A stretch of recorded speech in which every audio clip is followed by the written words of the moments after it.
आज हम लोग पढ़ेंगे power and function of the president. तो पावर की अगर हम फंक्शंस की अगर प्रेसिडेंट की बात करें तो कई सारे फंक्शन होते हैं आपके। एग्जीक्यूटिव फंक्शन होते हैं आपके, लेजिस्लेटिव पावर होती है, फाइनेंशियल पावर होती है, जुडिशियल पावर होती है, आपकी डिप्लोमेटिक होती है, इमरजेंसी पावर होती है। आपका इमरजेंसी कभी भी डिक्लेयर कर सकता है आपका होल टेरिटरी ऑफ इंडिया और किसी भी एक पर्टिकुलर पार्ट पे भी आपका। तो वो सारे हम पावर पढ़ेंगे आपका जो जो इम्पोर्टेंट है। तो सबसे पहले जो है हम पढ़ेंगे एग्जीक्यूटिव पावर। एग्जीक्यूटिव पावर में हम पढ़ते हैं आपका जितने भी एग्जीक्यूटिव फंक्शन होंगे ना, जितने भी एग्जीक्यूटिव एक्शन होते हैं आपके, वो सभी फॉर्मली जो होते हैं वो प्रेसिडेंट के नाम से ही, on behalf of the president के नाम से ही काम किए जाते हैं आपके जितने भी एग्जीक्यूटिव फंक्शन होते हैं। क्योंकि सबसे पहली बात तो आपका जो प्रेसिडेंट जो होता है ना, वो आपका हेड ऑफ स्टेट होता है आपका। ठीक। और रियल पावर तो होती नहीं है आपके पास, इसके पास तो रियल पावर तो होती नहीं है। रियल पावर किसके पास होती है? Council of minister headed by prime minister. ठीक। तो जितने भी एग्जीक्यूटिव फंक्शन होते हैं आपके या एग्जीक्यूटिव एक्शन होते हैं गवर्नमेंट के, वो प्रेसिडेंट के बिहाफ पे ही किए जाते हैं। Number 2, he can make rule in the specifying manner in which the order and the other instrument made. Yes, वो रूल्स बना सकते हैं आपके कॉन्वीनियंट किसी भी यूनियन गवर्नमेंट के लिए होता है, कॉन्वीनियंट ट्रांजेक्शन के लिए और बिजनेस के लिए सही तरीके से काम करे प्रेसिडेंट होता है, वो रूल बना सकते हैं आपका। प्राइम मिनिस्टर को अपॉइंट कर सकते हैं आपके। आगे आप पढ़ेंगे प्राइम मिनिस्टर में। ठीक। तो प्राइम मिनिस्टर में पढ़ेंगे आपके आर्टिकल 75। ठीक। तो आर्टिकल 75 पढ़ेंगे तो आर्टिकल 75 में क्या है आपका, जो प्राइम मिनिस्टर होगा उसको अपॉइंट कौन करेगा? प्रेसिडेंट। ठीक। आपका फिर काउंसिल ऑफ मिनिस्टर जो रहेंगे आपके, काउंसिल ऑफ मिनिस्टर रहेंगे, उसको भी अपॉइंट कौन करेगा? President. But on the recommendation या फिर on the recommendation of the prime minister, क्योंकि प्राइम मिनिस्टर वो लिस्ट देगा आपका या सूची देगा आपका कि इन इन मिनिस्टर को आपको अपॉइंट करना है आपका। ठीक। कलेक्टिव रिस्पॉन्सिबल होता है आपका। तो ठीक, आपका प्राइम मिनिस्टर को भी अपॉइंट कर सकता है। नंबर 2, ये appointed the controller general of CAG, आपका chief election commissioner, other election commissioner, chairman and member of UPSC union public service commission, the governor of the state and the chairman and member of finance commission. ये जितने भी हैं ना, आप जब constitutionally post पढ़ोगे ना, ये सारे कॉन्स्टिट्यूशन पोस्ट होते हैं आपके। ठीक। तो आपके ये जितने भी कॉन्स्टिट्यूशनल पोस्ट होते हैं आपके, मेंबर होता है, चेयरमैन होता है, ये वो सब प्रेसिडेंट के द्वारा ही चुने जाते हैं आपके। ठीक। उसके बाद he can appoint yes he can appoint a commission to investigate the condition of SC and ST। यहाँ पे आप सही कर लीजिएगा, SC और ST and OBC। Yes, matter होता है आपका। कोई भी कमीशन, आप schedule caste, schedule tribe commission होता है, OBC कमीशन, तो प्रेसिडेंट के पास अथॉरिटी होता है कि वो कमीशन को इस्टेब्लिश कर सके। किस लिए? अब इस कमीशन का काम क्या होता है? जितने भी मैटर होते हैं रिलेटेड टू द SC और ST या फिर OBC से रिलेटेड होता है, उसका इन्वेस्टिगेशन करना होता है, इंक्वायरी करना होता है आपका। यूनियन गवर्नमेंट या फिर स्टेट गवर्नमेंट को रिकमेंडेशन करना होता है आपका। और इस कमीशन की जितनी भी रिकमेंडेशन होंगी वो एडवाइजरी होती हैं आपकी। एडवाइजरी का मतलब होता है वो बाइंड नहीं होती है। हाँ, यूनियन गवर्नमेंट होती है आपकी, स्टेट गवर्नमेंट एडवाइस ले सकती है आपका, और इसका मतलब ये नहीं कि वो टोटल रिकमेंडेशन को बाईपास कर जाए। ठीक। या हम आगे वाले चैप्टर में पढ़ेंगे। यूनियन टेरिटरी का एडमिनिस्ट्रेटर होता है। यस, यूनियन टेरिटरी को एडमिनिस्ट्रेट कौन करता है? आपका प्रेसिडेंट करता है आपका, या फिर प्रेसिडेंट होता है किसी एडमिनिस्ट्रेटर या लिeutenant गवर्नर को अपॉइंट करता है आपका। इंटर स्टेट काउंसिल होता है, article 263। Yes, inter state council को अपॉइंट कर सकता है आपका। इंटर स्टेट काउंसिल को अपॉइंट क्यों करता है आपका? इंटर स्टेट काउंसिल का काम क्या होता है आपका? मेन काम जो होता है आपका इंटर स्टेट का, जितने भी आपका डिफरेंट बिटवीन द स्टेट अगर कोई डिस्प्यूट अगर होती है तो इस डिस्प्यूट को रिजॉल्व करवाने के लिए एक काउंसिल का गठन कर सकता है आपका, और वो कौन करता है? आपका प्रेसिडेंट करता है आपका। ठीक। जैसे आपके जितने भी वाटर डिस्प्यूट होते हैं आपके, जैसे कृष्णा, गोदावरी, ये जितने भी डिस्प्यूट होते हैं इनके प्रेसिडेंट के पास अथॉरिटी होती है, वो एक काउंसिल कर सकता है। हम आर्टिकल 263, ये हम जब सेंटर स्टेट रिलेशन पढ़ेंगे तब हम आएगा। ठीक है। फिर किसी भी डिक्लेयर कर सकता है किसी भी एरिया को scheduled area and the administration of the scheduled and the tribal area. ठीक, तो किसी भी एरिया को ये एरिया को शेड्यूल्ड एरिया जो है वो डिक्लेयर कर सकता है। तो प्रेसिडेंट के पास और एग्जीक्यूटिव फंक्शन होता है।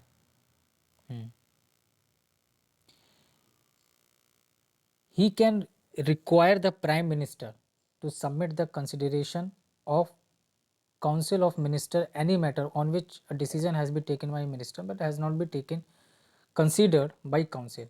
मान के चलिए कोई मिनिस्टर ने कोई भी आपका कोई भी डिसीजन लिया। ठीक, एक्चुअली क्या होता है, जितने भी काउंसिल ऑफ मिनिस्टर रहेंगे ना, ये आपके कलेक्टिव रिस्पॉन्सिबल रहेंगे। आपके किसके? लोकसभा के। कलेक्टिव रिस्पॉन्सिबल का मतलब क्या होता है, इसमें जो होता है ना, जैसे कैबिनेट होता है आपका, जो 10 से 15 जो इम्पोर्टेंट रहते हैं आपके, यस 10 से जो 15 जो मेंबर का रहेगा आपका, जो इम्पोर्टेंट रहते हैं आपका, तो वो क्या होता है, जैसे डिसीजन लेते हैं आपका और वो बाइंड होता है आपका, यानी कि जितने भी मिनिस्टर होंगे उस पार्टी से रिलेटेड वो सभी जो है उसको फॉलो करेंगे।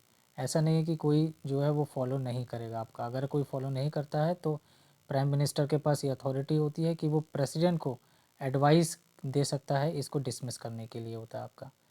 ठीक, तो आपका कलेक्टिव रिस्पॉन्सिबल होता है आपका। और he can seek any information relating to the administration of the affair of the union. Union में आगे हम पढ़ेंगे आर्टिकल 78 डील करता है आपका। ये रियल जो होता है आपका वो एग्जीक्यूटिव तो होता है, प्राइम मिनिस्टर होता है ना, तो प्राइम मिनिस्टर से जो यूनियन के कोई भी अगर फंक्शन हो रहा है आपका या फिर इंफॉर्मेशन ले सकता है आपका एडमिनिस्ट्रेशन से रिलेटेड, ये इंफॉर्मेशन जो है वो ले सकता है। प्राइम मिनिस्टर के पास ये अथॉरिटी आती है। ठीक, तो ये आपके एग्जीक्यूटिव फंक्शन होते हैं।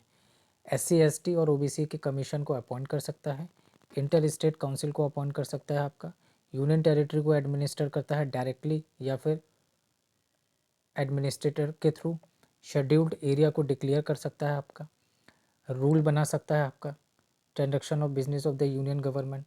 एग्जीक्यूटिव फंक्शन होता है वो इसी के नाम से लिए जाते हैं आपका। और जितने भी कॉन्स्टिट्यूशनली पोस्ट होते हैं आपके, जैसे कैग हो गया आपका, चीफ इलेक्शन कमिश्नर होंगे आपके, chairman and member of UPSC, इन सभी का अपॉइंटमेंट भी प्रेसिडेंट के द्वारा किया जाता है और ये प्रेसिडेंट के एग्जीक्यूटिव फंक्शन में आते हैं। ठीक, अब उसके बाद हम पढ़ते हैं लेजिस्लेटिव पावर। लेजिस्लेटिव पावर जो होता है आपका,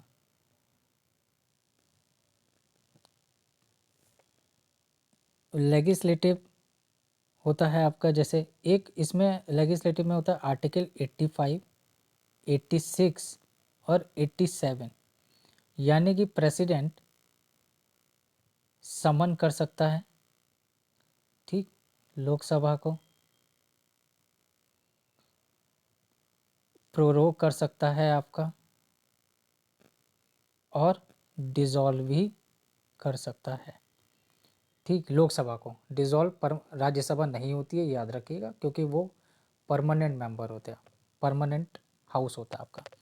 समन का मतलब क्या होता है आपका? समन का मतलब होता है प्रेसिडेंट होता है वो समन कर सकता है आपका बोथ हाउसेज ऑफ पार्लियामेंट, ठीक, eight any time for meeting.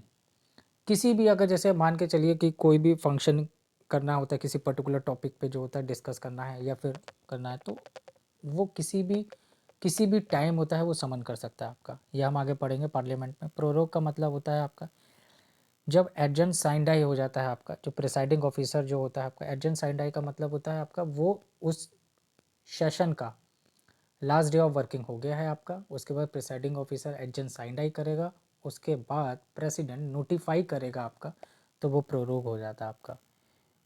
Dissolve, dissolve तो आपको मालूम ही होता है, डिज़ोल्यूशन ऑफ लोकसभा हो जाता है आपका। डिज़ोल्व का मतलब होता है अब नया वो फ्रेश इलेक्शन होगा आपका और नेक्स्ट इलेक्शन के बाद नई लोकसभा आपकी आएगी। तो ये जो होते हैं वो आपके फंक्शन जो है वो लेजिस्लेटिव वाले होते हैं आपके प्रेसिडेंट के। फिर disqualified, he can decided on the question to disqualification of the member of parliament in consultation with the chief election commissioner। ठीक, डिसक्वालिफिकेशन पे भी जो होता है वो आपका कर सकता है आपका। ठीक, एक होता है आपका बिल। अब बिल पे होता है एक आर्टिकल 200 आता है, एक 201 होता है आपका। ठीक, 200 क्या होता है, जैसे कोई बिल पास किया गया, ये हम वीटो पावर में भी पढ़ चुके हैं। कोई बिल पास करा गया आपका और वो प्रेसिडेंट के पास अगर आता है आपका, तो प्रेसिडेंट के पास आएगा तो प्रेसिडेंट के पास अथॉरिटी क्या रहेगी, क्या अधिकार होगा, या तो वो उस पर असेंट देगा या विद होल्ड करेगा आपका, या रिटर्न के लिए करेगा। अच्छा ठीक है, रिटर्न जो होता है ना आपका, रिटर्न के लिए ये याद रखना, जो होता है, जो मनी बिल होता है ना आपका, वो कभी भी रिटर्न नहीं किया जाता आपका। ठीक, बाकी जितने भी आपके बिल होते हैं, ऑर्डिनरी बिल होते हैं, वो सारे रिटर्न कर सकते हैं आपका रिकन्सिडर करने के लिए काउंसिल ऑफ मिनिस्टर के द्वारा। ठीक, जब सेकेंड बार होता है तब bill is pass again by the parliament with और without amendment, the president has to give his assent to the bill. जब सेकेंड बार जब बिल पास कर दिया जाता है ना, चाहे उसमें चेंज करा हो या नहीं करा हो, लेकिन उस सेकेंड बार में प्रेसिडेंट बाउंड होता है आपका कि भाई अब उसको असेंट देनी ही है। ठीक, कोई और उसके पास चारा बचा नहीं है भैया। ठीक, अब ये तो रहा भैया कि अगर कोई यूनियन गवर्नमेंट, यूनियन जो है वही हमारी आपकी बिल पास करवाती है और प्रेसिडेंट के पास भेजती है। उसके बाद जब स्टेट लेजिस्लेचर जब एक बिल पास करता है आपका और वो गवर्नर के पास जाता है आपका, ठीक, वो आपका गवर्नर के पास जाता है आपका, तो गवर्नर के पास भी 3 नहीं 4 होती हैं आपका। सबसे पहली बात तो वो एसेंट दे सकता है, दूसरे नंबर पे वो भी जो है आपका विद होल्ड कर सकता है आपका। ठीक, तीसरे नंबर पे वो भी रिटर्न कर सकता है आपका। ठीक, रिटर्न मनी बिल रिटर्न नहीं करेगा। और एक चौथा जो होता है वो क्या होता है, वो रिज़र्व कर सकता है वो bill for the reconsideration of president के लिए। ठीक, ये जो चौथा होता है ना, ये आपका गवर्नर के पास रहता है। अब गवर्नर ने राष्ट्रपति के पास तो भेज दिया, अब राष्ट्रपति के पास वही दुविधा, भई अब क्या करें, तो राष्ट्रपति के पास भी अधिकार होता है, या तो उस पर असेंट दे सकता है, नंबर 2 विद होल्ड कर सकता है, और नंबर 3 रिटर्न कर सकता है फॉर द रिकन्सिडरेशन के लिए। मान के चलिए स्टेट लेजिस्लेचर जो असेंबली में जो काउंसिल ऑफ मिनिस्टर रहेंगे आपके, और उन्होंने जो होता है वो आपके पास करके फिर से आपको भेज दिया, तो प्रेसिडेंट जो सेकेंड बार में जो है ना वो बाउंड नहीं रहता आपका। स्पेशली जो स्टेट लेजिस्लेचर में जो आपका जो बिल होते हैं ना, उसके लिए बाउंड नहीं होता है, जबकि यूनियन में वो बाउंड हो जाता था। अगर सेकेंड बार में भेजा और पास करके फिर से भेज दिया तो वही बाउंड है कि आपको असेंट देनी ही देनी है। लेकिन स्टेट लेजिस्लेचर में क्या होता है आपका, वो बाउंड नहीं होता है। ठीक, अब बाउंड नहीं होता है तो वो कौन से वीटो का यूज़ करता है, वो सस्पेंसिव वीटो का यूज़ करता है आपका। सस्पेंसिव वीटो क्या होता है आपका, सस्पेंसिव वीटो होता है आपका कि अगर प्रेसिडेंट होता है रिकन्सिडरेशन के लिए, अगर वो भेजे, रिकन्सिडर के लिए भेज सकता है और उसके बाद काउंसिल ऑफ मिनिस्टर फिर से पास करके भेज देता है, तो वो बाउंड होता है। ठीक है, ऑर्डिनरी मेजॉरिटी से तब वो दे सकता है आपका, तो सस्पेंसिव वीटो का यूज़ कर सकता है। ये आप वीटो पावर में भी पढ़ेंगे। प्रेसिडेंट का जो वीटो पावर होता है ना over the state legislative authority के ऊपर, वो ज़्यादा रहता है आपका, क्योंकि भाई सेकंड बार में भी वो बाउंड नहीं होता है आपका कि भाई मुझे पास करना ही करना है। ठीक, तो ये चीज़ जो है वो आप याद करिएगा। उसके बाद क्या होता है आपका,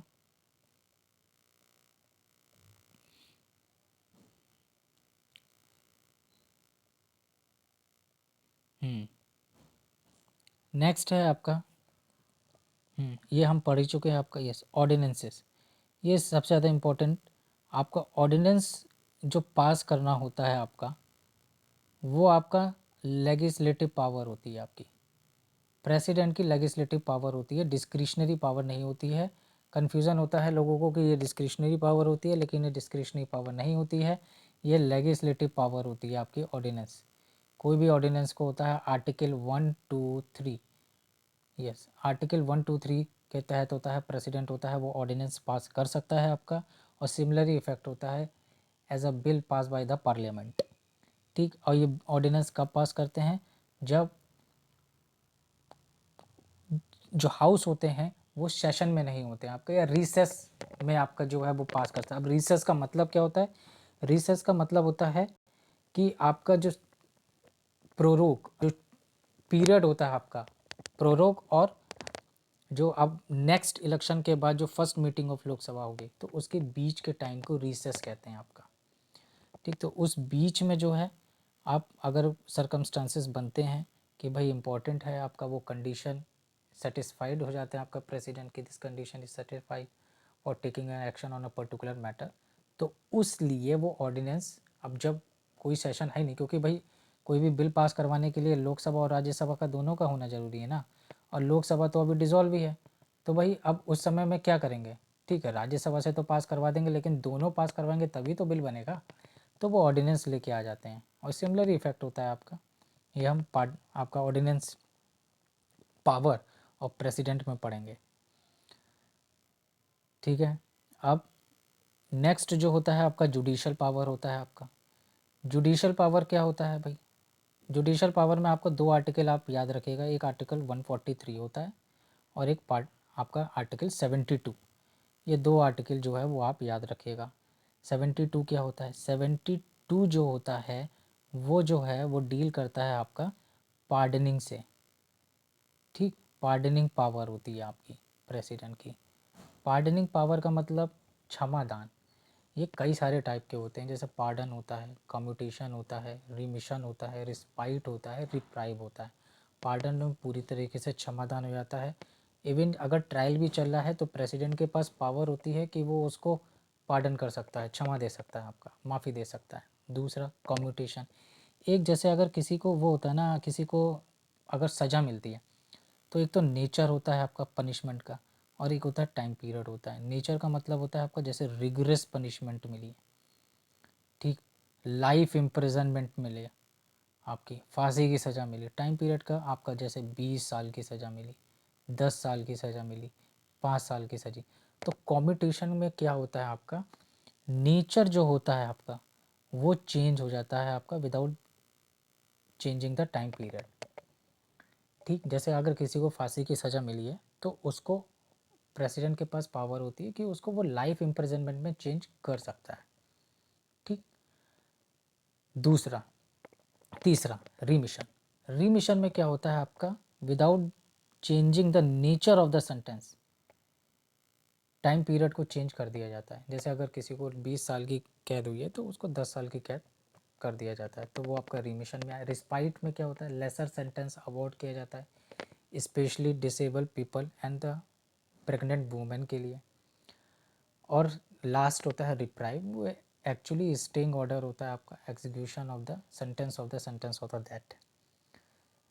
इस स्टे ऑर्डर मिल जाता है तो वो पार्डन और कम्यूटेशन के लिए अप्लाई कर सकता है आपका।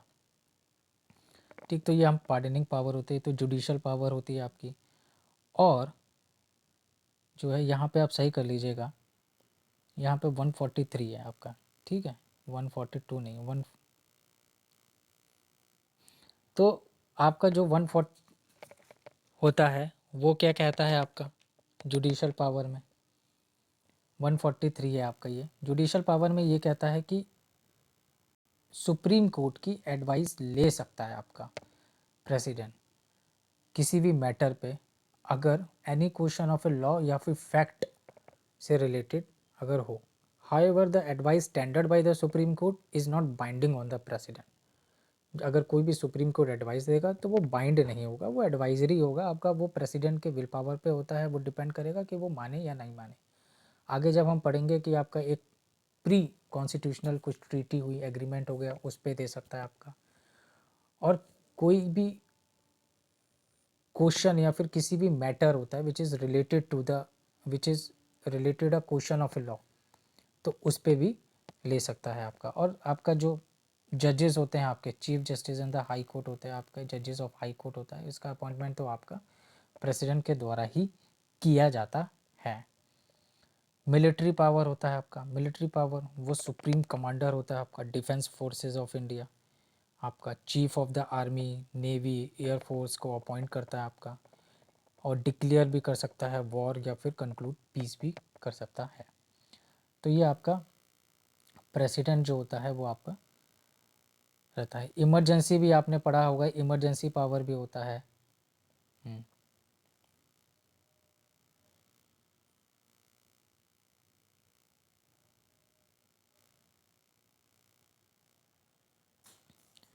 इमरजेंसी पावर जो होता है आपका, 3 इमरजेंसी होती हैं। एक होती है नेशनल इमरजेंसी, एक होता है आपका स्टेट इमरजेंसी, और एक होता है आपका फिनेंशियल इमरजेंसी। ये आर्टिकल 352, ये आर्टिकल 356 और ये आर्टिकल 360 को डील करता है आपका। तो ये तीनों इमरजेंसी प्रेसिडेंट डिक्लेयर कर सकता है।